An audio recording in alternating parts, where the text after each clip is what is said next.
Good morning class. I will tell you future continuous tense. आज मैं आप लोग को बताऊंगी फ्यूचर कंटिन्यूअस टेंस के बारे में, ठीक है।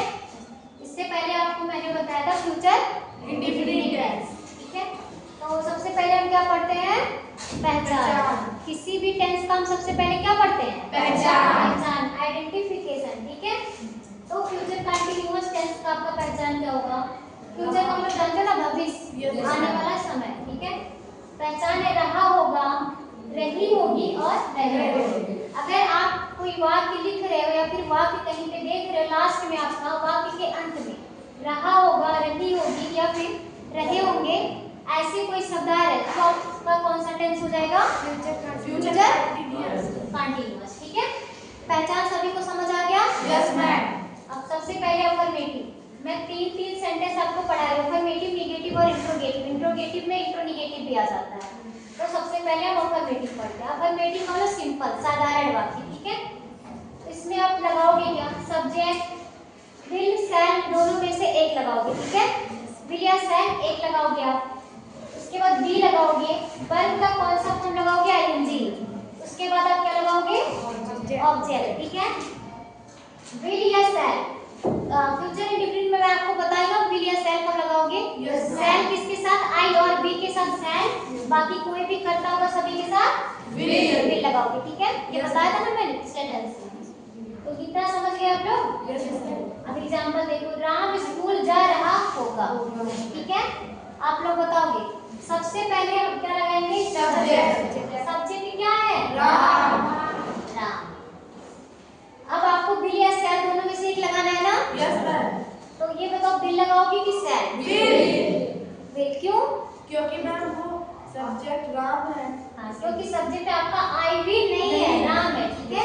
मैंने बोला सिर्फ शैल किसके साथ लगाओगे? आई और बी के साथ, लेकिन सब्जेक्ट आपका राम है तो क्या लगाओगे? विल। उसके बाद क्या लगाओगे? बी। Very good. उसके बाद आपका क्रिया कौन सी हो रही है?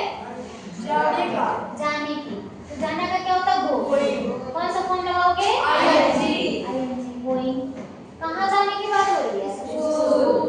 तो गोइंग टू स्कूल। पहला समझ आया सबको? नेगेटिव का। अब नेगेटिव। नेगेटिव का मतलब होता है नकारात्मक, जिसमें किसी वाक्य को अस्वीकार कर दिया जाता है या फिर मना कर दिया जाता है, उसे हम क्या कहते हैं? Negative sentence. इसमें आप क्या लगाओगे? सब्जेक्ट, विल, शैल, दोनों में से आपको एक चूज करना है। नॉट लगाओगे, उसके बाद फिर भी लगाओ। यहाँ पे विल शैल के बाद भी लगाएगी ना, अब यहाँ पे आपको विल भी या शैल भी के बीच में आपको नॉट लगाना है, ठीक है। उसके बाद आप भी लगाओगे, फिर वर्ब का आईएनजी फॉर्म लगाओगे, फिर ऑब्जेक्ट लगाओगे। एग्जांपल जैसे देखो दिया, राम स्कूल नहीं जा रहा होगा। नहीं आपका आया? Yes ma'am. अगर नहीं आ गया तो आप समझ जाओ कौन सा सेंटेंस है? नेगेटिव। लास्ट में पहचान में रहा होगा आया है ना? Yes ma'am. फ्यूचर कंटिन्यूअस, ठीक है। अब एग्जांपल इसका बताओ आप लोग। सबसे पहले क्या लगाओगे? राम। उसके बाद विल। फिर नॉट। नॉट क्यों लगाए? क्योंकि ये कौन सा सेंटेंस है? नेगेटिव। ठीक है, नॉट। उसके बाद बी। Very good. उसके बाद going going to school. Very good. Third है आपका इंट्रोगेटिव, ठीक है। इंट्रोगेटिव सेंटेंस किसे कहते हैं? वाक्य में जब कोई प्रश्न पूछा जाता है या फिर वाक्य के बीच में आपका कब, क्यों, कहाँ, कैसे, अगर वाक्य में आपका ये सब इंट्रोगेटिव वर्ड आ रहा है, कब, क्यों, कहाँ, कैसे, ये सब है ना इंट्रोगेटिव वर्ड, प्रश्नवाचक वाक्य, तो उसे हम क्या बोलेंगे? प्रश्नवाचक वाक्य, जिसमें प्रश्न पूछा जाता है। तो वो प्रश्न दो तरह से पूछा जाता है, एक आपका क्वेश्चन वर्ड स्टार्टिंग में आता है और एक क्वेश्चन वर्ड बीच में। तो मैंने दोनों का स्ट्रक्चर लिखा है, ठीक है। फर्स्ट आपका है स्टार्टिंग के, जब आपका स्टार्टिंग में क्वेश्चन वर्ड आएगा तो आप सबसे पहले हेल्पिंग वर्ब विल या शैल लगाओगे। उसके बाद आप लगाओगे सब्जेक्ट, फिर लगाओगे बी, वर्ब का आईएनजी फॉर्म, फिर ऑब्जेक्ट, ठीक है।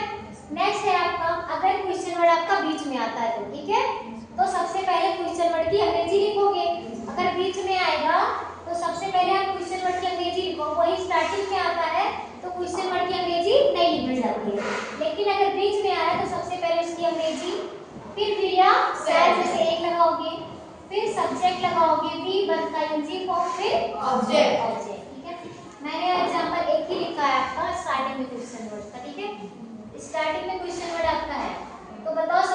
क्या लगाओगे आप? will, विल या शैल में से ना, क्योंकि मैंने पता जो स्टार्टिंग में क्वेश्चन वर्ड क्या आया है, क्या कि इंग्लिश व्हाट होती है, Yes. लेकिन अगर ये स्टार्टिंग में आपका आया तो आप इसकी अंग्रेजी नहीं नहीं लगाओगे, ठीक है। तो क्या क्या लगाओगे? विल या शैल दोनों में से आपको एक लगाना है। क्या लगाओगे? will,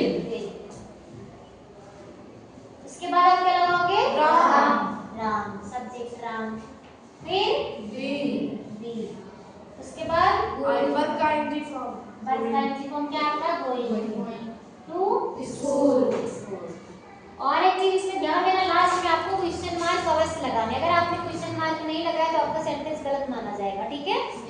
आपको अगर इंट्रोगेटिव और यही चीज अगर बीच में आ जाता तो सबसे पहले आप क्वेश्चन वर्ड लिखते। yes ma'am, मैं आप लोग को होमवर्क दे रही हूं इसके लिए, जैसे राम स्कूल क्यों जा रहा होगा, ठीक है। ये बीच में आए सब आप खुद करोगे। और इंट्रोगेटिव में बता देगा आपको, इंट्रोगेटिव में कुछ नहीं करना, सेम आप इंट्रोगेटिव सेंटेंस की तरह बनाओगे, सिर्फ आपका जहां पे सब्जेक्ट दिखेगा उसी के बाद not that, नॉट लगाना है, और कुछ करना ही नहीं है। इंट्रोगेटिव का रूल याद है आपको? Yes. और इंट्रोगेटिव में जहां भी आपको सब्जेक्ट दिखेगा उसी को बाद नॉट लगा दो। इंट्रोगेटिव किसी कहते हैं जिसमें क्वेश्चन वर्ड भी आपका है और नेगेटिव वर्ड दोनों है, ठीक है। तो उसे आपको इंट्रोगेटिव वर्ड कहते हैं। समझ आया सभी को पूरा? yes ma'am, ये चीज ध्यान देना टीचर पे कि आपको आई तथा वी के साथ सिर्फ सेल लगाने, बाकी कोई भी करता हो सबके साथ विल लगाने, ठीक है। ये चीज ध्यान दें, बाकी तो और सब बात करेंगे। Okay, thank you class.